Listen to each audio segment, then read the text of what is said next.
जय हिंद दोस्तों, जय हिंद स्टूडेंट। जैसा कि आप जानते हैं कि आपका अपना चैनल साइंस एजुकेटर ज्ञान में मैं ज्ञान सर आपके सामने हाजिर हूँ।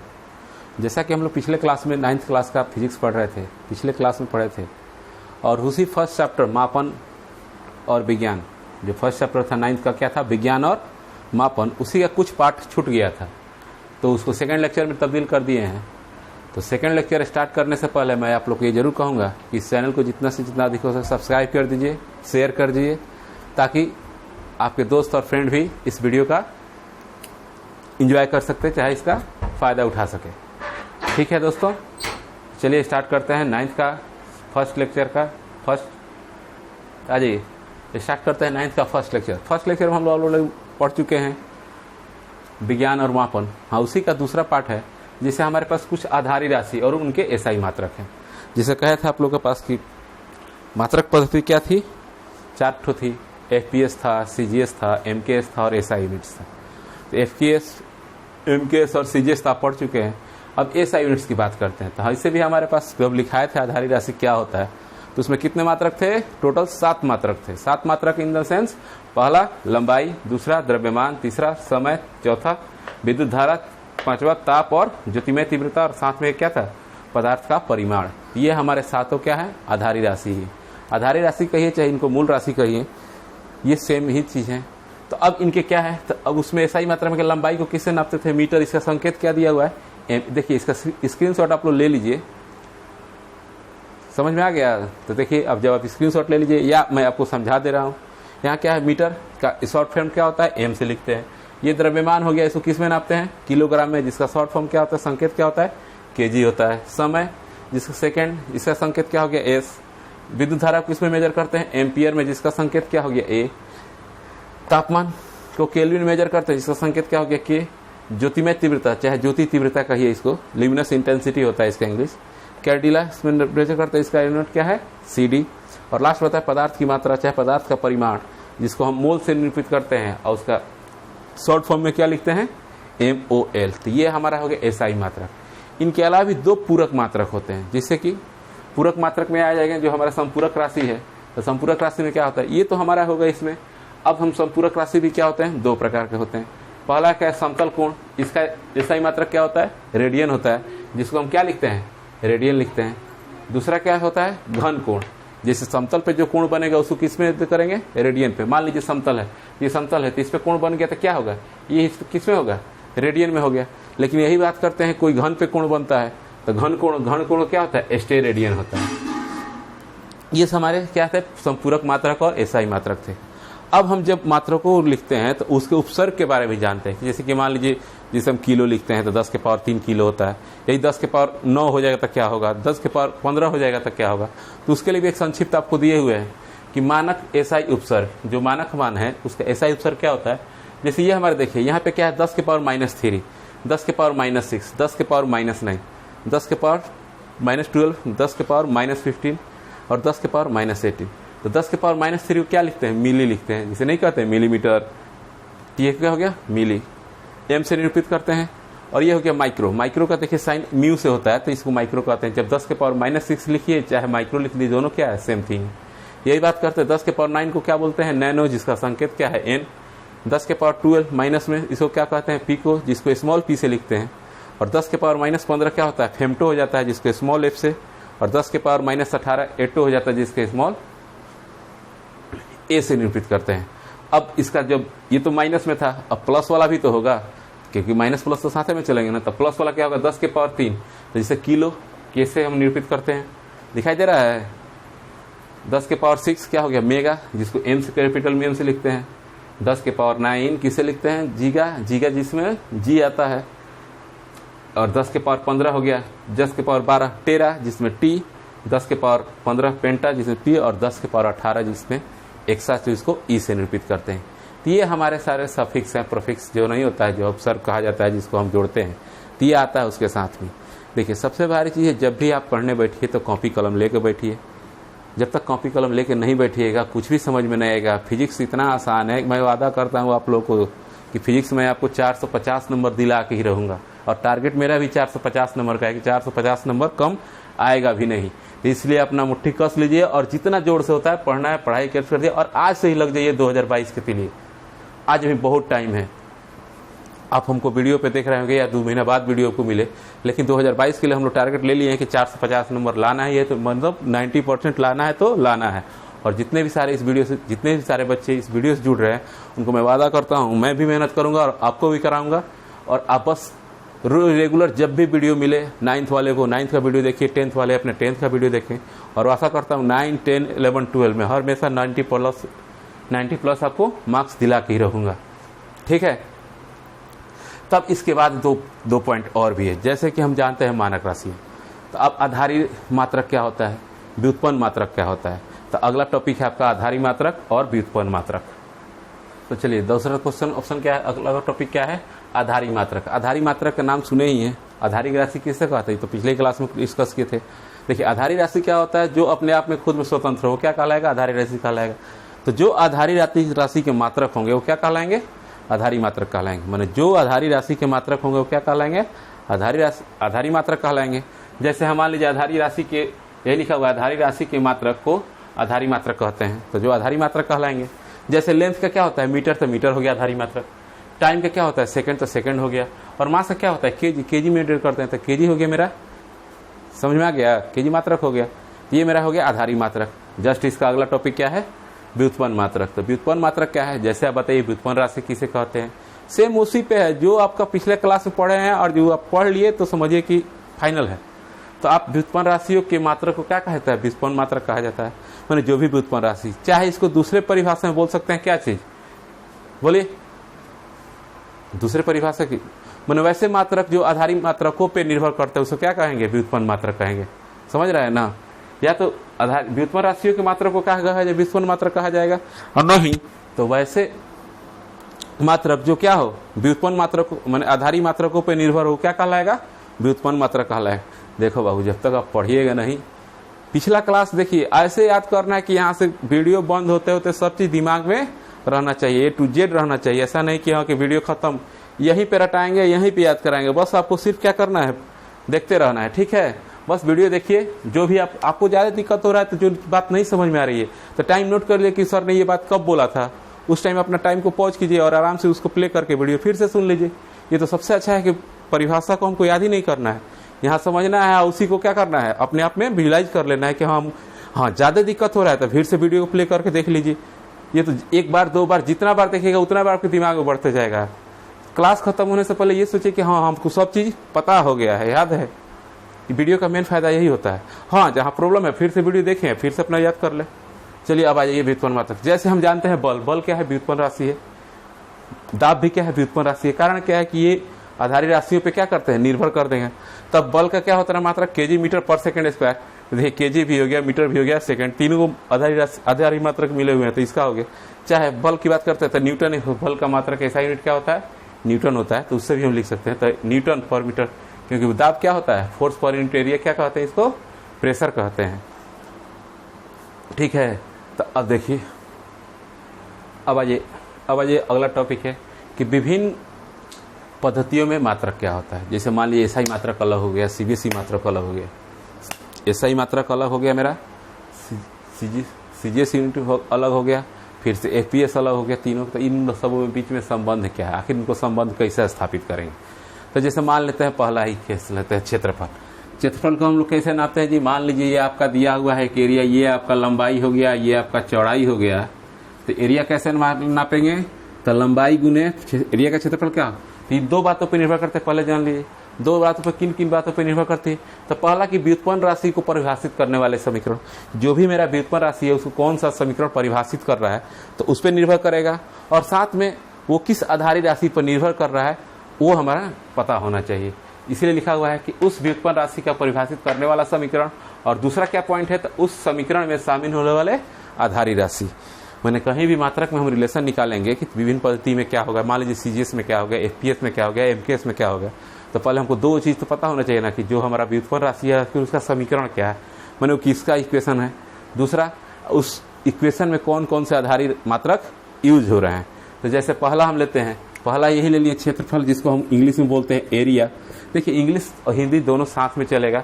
तो आप बिहार बोर्ड भी पढ़ सकते हैं, सीबीएसई बोर्ड भी पढ़ सकते हैं, आईसीआईसी बोर्ड भी होता है उस भी पढ़ सकते हैं। और इतना दावा करता हूँ कि हाँ आपको हर चीज़ समझाया जाएगा, हर चीज़ समझाऊंगा। और मैं तो ये लंबाई गुने क्या होता है बाबू, चौड़ाई। तो लंबाई को किस में लिखते हैं, मीटर में, चौड़ाई को किस में नापते हैं, मीटर में। तो ये क्या हो गया, मीटर का स्क्वायर हो गया। तो ये किस में आ गया, एसआई सिस्टम में आ गया, एसआई मात्रक हो गया। यही बात करते हैं दूसरे की तरह। तो लंबाई को और जो सेंटीमीटर अगुने सेंटीमीटर लिखते तो क्या होता, सेंटीमीटर स्क्वायर हो जाता। ये किस में आ जाता, सीजीएस में आ जाता, सीजीएस सिस्टम में आ जाता, सीजीएस सिस्टम में आ जाता। ये तो आप समझ रहे हैं ना। यही चीज कहा गया है कि हम चाहे तो जिस में भी लिख सकते हैं, एसआई में भी लिख सकते हैं, और बस हमको ये पता होना चाहिए कि उसका समीकरण क्या है, और दूसरा ये पता होना चाहिए कि आखिर उसके आधारी राशि में कौन कौन राशि उपयोग हो रहा है, चाहे आधारी मात्रक कौन कौन से उसमें यूज हो रहे हैं। तो चलिए दूसरा बात करते हैं आयतन का। तो आयतन के लिए आप लोग जानते हैं क्या होता है, एल बी एच। मतलब कहने का मतलब क्या है, लंबाई चौड़ाई और ऊंचाई, लंबाई गुने चौड़ाई गुने ऊंचाई। अब इसकी बात करते हैं। तो इसके लिए भी लंबाई को हम क्या लिखते हैं, मीटर, चौड़ाई को भी किस में नापते हैं, मेजर मीटर में, और इसको किस में नापते हैं, हाइट को भी मीटर में। मतलब क्या हो गया, ये मीटर क्यों हो गया। तो आयतन का मात्रक क्या होता है, आयतन का मात्रक क्या हो जाएगा, यूनिट मीटर क्यूब। आई किस में होगा आपका, एसआई सिस्टम में, क्योंकि एसआई सिस्टम में लंबाई को किस में नापते थे, जाके देखिए मीटर में, आपको याद होना चाहिए। समझ में आ गया। और इसी को हम सीजीएस में बदलते हैं। तो सीजीएस के लिए हम क्या लिखते हैं, लंबाई को किस में लिखते थे, सेंटीमीटर, फिर ये भी सेंटीमीटर और ये भी सेंटीमीटर। मतलब ये कितना हो गया, सेंटीमीटर क्यूब। ये किस पद्धति में आया, सीजीएस पद्धति में आया, मतलब सेंटीमीटर ग्राम सेकंड पद्धति में आ गया। तो पहले एसआई में लिखेंगे तो मीटर क्यूब लिखेंगे, और सेंटीमीटर में लिखेंगे तो एसआई, सीजीएस में लिखेंगे तो क्या लिखेंगे, सेंटीमीटर क्यूब लिखेंगे। समझ में आ गया। यही सब हमारा मात्रक का परिभाषा है, आप ये सबको देख। अब आइए तीसरा पॉइंट क्या है, तीसरा पॉइंट दिया है घनत्व। घनत्व क्या होता है जी, घनत्व किसे है, तो द्रव्यमान बटा आयतन को क्या कहते हैं, घनत्व कहते हैं। तो चलिए पहले हम द्रव्यमान का मात्रक लिखते हैं। द्रव्यमान का मात्रक क्या हो जाएगा, द्रव्यमान को हम किस में लिखते हैं, मीटर में। और घनत्व आयतन क्या हो गया, आयतन अभी न पढ़े हैं, मास। तो ये मीटर कितना हो गया, केजी न हो गया। द्रव्यमान किस में आएगा, केजी में, और आयतन किस में हो गया, आप अभी पढ़े हैं मीटर की। यहाँ पे देखिए, यहाँ मीटर की पढ़े एसआई यूनिट में। तो एसआई यूनिट में इसका क्या मान हो गया, केजी मीटर माइनस 3। ये किस में आ गया, एसआई सिस्टम में आ गया। और इसी को हम क्या लिखेंगे, केजी की जगह क्या हो जाएगा, ग्राम। आई हो गया सेंटीमीटर क्यूब, मतलब ग्राम सेंटीमीटर क्यूब। तो ये किस में आ जाएगा, सीजीएस पद्धति में आ जाएगा। समझ में आ गया। तो यही हमारा। अब चलिए देखिए हम बात करते हैं, जैसे कि तुलना करते हैं एसआई और सीजीएस में, ठीक है। तो एसआई और सीजीएस में तुलना करेंगे तो मान लिए कह दे एक केजी, उसके बाद क्या है, मीटर क्यूब बराबर डैश कितना, ग्राम पर सेंटीमीटर क्यूब। ये चीज आपको निकालना है कि यहाँ पे क्या होगा। हम तुलना कर रहे हैं एसआई वर्सेज सीजीएस। कोई भी कर सकता है, आप भी कर सकते हैं, जितना भी करना है कर, पहले तुलना कीजिए। क्या हो गया, अब हम बात करते हैं ये कितना है, ये किसका था, घनत्व क्या था, घनत्व लिख देते हैं, क्योंकि कितना हो गया 1 केजी, अब बटे में कितना है 1 मीटर क्यूब स्क्वायर। तो जब ऐसा कि हम जानते हैं किस में लाना है, ग्राम में लाना है। तो बाबू बताइए आप लोग, 1 केजी में कितना ग्राम, बोलिए। 1 केजी में आपका होता है 1000 ग्राम। तो यहाँ लिख दीजिए 1000 ग्राम, अब बट्टे में। अब देखिए यहाँ क्या किया रहा है, मीटर क्यूब दिया हुआ है, मीटर क्यूब। तो 1 मीटर में कितना सेंटीमीटर होता है, तो 100 सेंटीमीटर होता है। इसको हम क्या करते हैं, इस क्यूब कर देते हैं, आइए सेंटीमीटर क्यूब लिख देते हैं। जानते हैं ना कि 1 मीटर में कितना सेंटीमीटर होता है, तो 100 सेंटीमीटर होता है। तो अब चलिए इसको बात करते हैं। तो ये हो गया 1000 ग्राम बटा, कौ सुना, 1 गो 2 गो 3 गो 4 गो 5 गो 6 गो होगा, 3 करना है इसका। तो 2 के पावर 3 6 होता है, 2 में 2 0 तो 6 को कितना सुनना, तब 3 गो से कौ कट गया, 3 कट गया। आई किसका होगा, सेंटीमीटर क्यूब। यानी आपका ऊपर बच गया 1 ग्राम और नीचे क्या बच गया है, 10 के पावर 3 लिख सकते हैं सेंटीमीटर क्यूब। इसलिए फाइनल रिजल्ट आ गया 10 के पावर -3 ग्राम पर सेंटीमीटर क्यूब। तो क्या लिख सकते हैं यहाँ पे, तो 10 के पावर -3 आपका आंसर क्या हो जाएगा, सही हो जाएगा। अब चलिए दूसरे भौतिक राशि के बारे में। आप चलिए अगला टॉपिक है दाब। दाब के बारे में जानते हैं। दाब क्या कहते हैं जी? दाब कहता है, उसका परिभाषा ये कि प्रति एकांक क्षेत्रफल पर लगने वाला बल क्या कहलाएगा? दाब कहलाएगा। जैसे मान लीजिए हम इस पे बल लगा रहे हैं, तो बल लगा रहे हैं तो कुछ ना कुछ एरिया कवर कर रहा है ना, और कितना न्यूटन से बल लगा रहे हैं तो वही हमारा क्या कहलाएगा? प्रेशर कहलाएगा, दाब कहलाएगा। अब चलिए दाब की बात करते हैं। तो बल के लिए, तो बल का हम जानते हैं ऐसा ही मात्रा क्या होता है बल का? न्यूटन। और क्षेत्रफल का क्या होता है जी? Metre square. तो इसको हम लिख सकते हैं ना, न्यूटन मीटर स्क्वायर। और इसका एक ग्रेटर मात्रक होता है कि इसको दूसरा एक ऐसा ही मात्रक क्या होता है जी? पास्कल, जिसको हम क्या शॉर्ट फॉर्म में पीए लिखते हैं। तो इसका कन्वर्सन भी है, एक पास्कल जो होता है, एक पास्कल जो होता है 1 न्यूटन पर मीटर स्क्वायर के बराबर होता है। इसको लिख सकते हैं 1 पीए बराबर 1 न्यूटन पर mm मीटर स्क्वायर। mm नहीं, mm में तो फिर ज्यादा हो जाएगा। तो ये हमारा बराबर हो। अब दाब की बात करते हैं तो देखिए एक वायुमंडलीय दाब भी होता है। वायुमंडलीय दाब का नाम सुने हैं ना जी? तो देखिए वायुमंडल में वायु की तरह लगाया गया दाब को क्या कहा जाता है? वायुमंडलीय दाब कहा जाता है। ये आप देख लीजिएगा कहीं पे भी,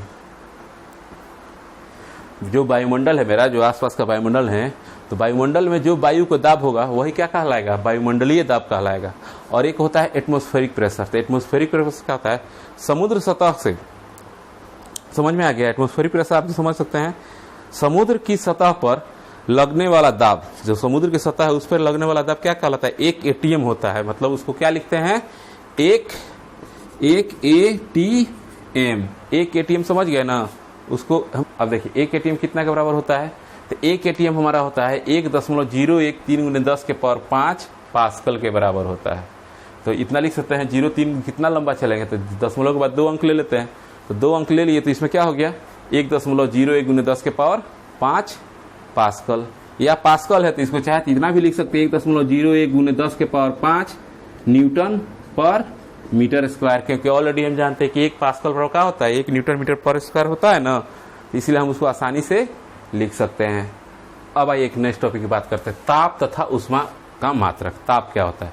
तो जैसे हम जानते हैं कि ताप क्या है? एक फंडामेंटल यूनिट है। इसको ऐसा ही पद्धति में ताप को मेजर करने के लिए कौन सा चीज यूज किए थे? केल्विन यूज किए थे। ठीक है, तो ये किस पे डिफाइन करता है? डिफाइन करता है कि बर्फ का गलनांक कितना होगा और जल का क्वथनांक कितना होगा। इसी के बीच में दोनों आकर क्या होता है? अपना स्केलिंग करते हैं, मतलब अपना स्टैंडर्ड मान देते हैं। तो हम तो जानते हैं कि ऐसा ही मात्रक में क्या होता है? जब भी हम ताप को मेजर करते थे केल्विन से मेजर करते थे, वही आपका ऐसा ही मात्रक है। तो हम बात करते हैं, तो बर्फ का गलनांक आप लोग पिछले कक्षा में पढ़े होंगे तो कितना होता है? 0 डिग्री पर से बर्फ क्या होता है? जैसे ऊपर गलना स्टार्ट करता है तो वो 0 डिग्री सी पे कहिए, सेंटीग्रेड कहिए, या उसको क्या सकते हैं 273 केल्विन। केल्विन में जब बात करेंगे तो कितना लेंगे? 273 लेंगे।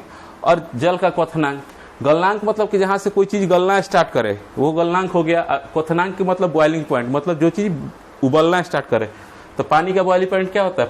पानी का बॉइलिंग पॉइंट मैंने क्वथनांक कितना होता है? 100 डिग्री सी। 100 डिग्री सी कहने का मतलब 273। तो एक चीज आप देख रहे हैं कि 0 डिग्री सी बराबर कितना हो रहा है? 273 केल्विन। आई मीन इसको समझ सकते हैं कि अगर 0 डिग्री सी कहते हैं तो जीरो में क्या जोड़ना है जी? 273 ऐड कर देंगे तब केल्विन में आ जाएगा। यही ना हो सकता है। जैसे आप ये जल के क्वथनांक पे देखिए 100 डिग्री सी दिया हुआ है, इसको हम जब केल्विन में चेंज कर रहे हैं तो 100 और प्लस 273 कर रहे हैं, तब न जाके 373 केल्विन आ रहा है। 373 केल्विन अर्थात 0 डिग्री सेंटीग्रेड से केल्विन में जाना है तो क्या करना पड़ेगा? 273 ऐड कर देना पड़ेगा। समझ में आ गए? 273 ऐड कर देंगे तो सेंटीग्रेड से केल्विन में आ जाएंगे। और उल्टा जैसा जो केल्विन से हम डिग्री में आएंगे तो क्या हो जाएगा? 273 उसमें से माइनस कर देंगे। समझ में आया? देखिए हम यही कहेंगे, कॉपी कलम लेके बैठिए और हंसते। देखिए यहाँ मजाक नहीं चल रहा है, सबसे बड़ी चीज है। और हम हंसाएंगे खिलाएंगे ठीक है, लेकिन नौटंकी नहीं करेंगे, ये आप लोग जान लीजिए। नौटंकी करके तो बहुत लोग पढ़ाते हैं, लेकिन बस सिर्फ पढ़ाई होगी, नो बकवास, ओनली दिमाग रखिए क्लास पे। ठीक है, तो अब जैसे क्वेश्चन आ जाता है, क्वेश्चन हम लेते हैं। क्वेश्चन आपके लिए हम एक लाए हैं कि जब ये चीज समझ गए तो क्वेश्चन है का कि सेंटीग्रेड को केल्विन में बदले सेंटीग्रेड। पहला क्वेश्चन है 500 डिग्री सी, इसको किस में लाना है जी? केल्विन में लगाना है। दूसरा है 200 300 ले लीजिए, 300 डिग्री सी, इसको क्या करना है? केल्विन में लाना है। तो बाबू हम अभी न जाने हैं कि 0 डिग्री का कितना केल्विन हो जाता था? 273। मतलब क्या करेंगे? 500 डिग्री प्लस 273, तो जोड़ देंगे तो कितना हो जाएगा? 3 7 अब 5 गो 2 गो 7 गो, ये आपका आंसर हो जाएगा। मतलब 500 में क्या करेंगे? 273 ऐड कर देंगे तो किस में आ जाएगा? केल्विन में आ जाएगा। इसी प्रकार ये 300 दिया हुआ है, तो 300 को हम क्या लिख सकते हैं? 300 प्लस 2 7 3, तो कितना हो जाएगा? 3 7 की 7, तो 5 3 5, तो 573 केल्विन आंसर हो जाएगा। तीसरा करके आप क्वेश्चन बना सकते हैं ना। अब एक लास्ट टॉपिक बच गया इसमें का ऊष्मा। अब इसी का एक अगला टॉपिक क्या है? ऊष्मा। ऊष्मा होता क्या है? तो सबसे पहले कहा गया है ऊष्मा भी क्या है? एक ऊर्जा का रूप है। ठीक है, मान लीजिए किसी चीज़ को हीट करते हैं, जैसे प्रेशर कुकर देखे हैं ना, जब उसको गर्म करते हैं तो क्या उसमें से वेपर निकलता है, वो एक प्रकार क्या है? ऊष्मा ही है। वो भी क्या है? उसका ऊर्जा का एक रूप ही है। तो ऊष्मा एक ऊर्जा का रूप है जिसका ऐसा यूनिट क्या होता है? जूल। ऊष्मा को किस में हम मेजर करते हैं जी? जूल में। ऊष्मा हो या ऊर्जा हो, दोनों का ऐसा ही मात्रक क्या होता है? जूल होता है। तो जूल को किस जूल से हम क्या करते हैं? जैसे इसको निरूपित करते हैं, ये देख लीजिए। दूसरा चीज़ क्या है? जो हमारा उसका सीजीएस यूनिट होता है, सीजीएस मात्रक। सीजीएस मात्रक क्या होता है? कैलोरी होता है। तो कैलोरी जो CAL से शॉर्ट फॉर्म क्या होता है? CAL से हम कैलोरी जानेंगे। अब देखिए कैलोरी है एक छोटा मात्रक है, लेकिन उसका एक बड़ा मात्रक होता है किलो कैलोरी। कहीं भी जब हम यूज करते हैं तो उसका एक बड़ा मात्रक लेते हैं किलो कैलोरी। तो अब आइए 1 किलो कैलोरी। 1 किलो कैलोरी मतलब क्या हो गया? 1 K कैलोरी। किलो का हम जान रहे थे, क्या लिखे थे? K लिखे थे ना, जो सफिक्स पढ़ाए हैं उसमें। तो 1 किलो कैलोरी हो गया। अब 1 किलो कैलोरी के बाद कितना होगा? 1 किलो मैंने 1000 कैलोरी। और दूसरा चीज़, अब इसको हमको जूल में लाना है, तो 1 किलो कैलोरी बराबर होता है लगभग 4200 जूल के बराबर। तो ये आप नोट कर लीजिए, कहीं कैलोरी से जूल में डिफरेंस करने को ले आ जाए तो उसको हम क्या करेंगे? 1 किलो कैलोरी को क्या करेंगे? 2200 जूल के बराबर हम इक्वेट कर देंगे, तब जाके वो बनेगा। यहाँ तक आपका है। इसमें कुछ 2 क्वेश्चन है तो आपको मैं कराता हूँ। जैसे कहा गया है कि 573 केल्विन को डिग्री सी में बदलें। तो डिग्री सी में बदले तो 573 को डिग्री में ले जाने के लिए क्या करेंगे? 573 और माइनस में 273 कर देंगे तो कितना हो जाएगा? 300 हो जाएगा ना। तो 300 डिग्री सी होगी। इसी तरह कुछ भी ले लीजिए, 373 केल्विन को डिग्री सी में चेंज करें तो क्या हो जाएगा? 373 माइनस 273, तो कितना हो जाएगा? 100 डिग्री सी हो जाएगा। ये भी हो गया। अब जैसे हम दूसरी बात करते हैं, एक फुट को किस में चेंज करना है? सेंटीमीटर में चेंज करना है। 1 फुट को हम किस में चेंज करना है? सेंटीमीटर में चेंज करना है। तो 1 फुट को सेंटीमीटर में चेंज करने के लिए आप क्या कीजिएगा? चलिए बताइए। अब देखिए, इसको चेंज करना है तो हम जानते हैं, वी नो दैट, ये क्वेश्चन है, ये भी आपका क्वेश्चन ही था, ये भी आपका क्वेश्चन था। वी नो दैट कि 1 इंच में 2.54 सेंटीमीटर होता है। ये आप कहीं पढ़े भी होंगे तो पढ़ लीजिए, नहीं तो यहाँ पे आप देख लीजिए। 1 दशमलव कितना होता है? 54 सेंटीमीटर एक इंच में। और हम एक जानते हैं कि 1 फुट बराबर कितना होता है जी? 12 इंच होता है ना। 1 फुट बराबर 12 इंच, मतलब 12 गुने 2.54। 1 इंच में था ना, तो फिर 12 इंच, तो इंच को हम क्या करेंगे? सेंटीमीटर में चेंज करेंगे ना, तो इतना सेंटीमीटर हो जाएगा। आप गुना करके आंसर लिख लीजिए, आपका ये आंसर आ जाएगा और ये आंसर 100% सही होगा। तो देखिए, जो भी है हमारा आज फर्स्ट लेसन यहाँ पे क्लोज होता है, जिसमें हम पढ़े थे विज्ञान और मापन 9th क्लास का। कल आपको दूसरा वीडियो आएगा, जो सेकंड लेक्चर है उसका 9th का, वो आपको फिजिक्स का पढ़ाया जाएगा। तो इस लास्ट में यही कहेंगे, और जो वीडियो अच्छा लगा हो तो जितना अधिक से अधिक होकर सब्सक्राइब कीजिए, लाइक कीजिए, कमेंट ठोकिए और दे देना दन 450 पार करना है इस बार। ओके, जय हिंद बच्चों।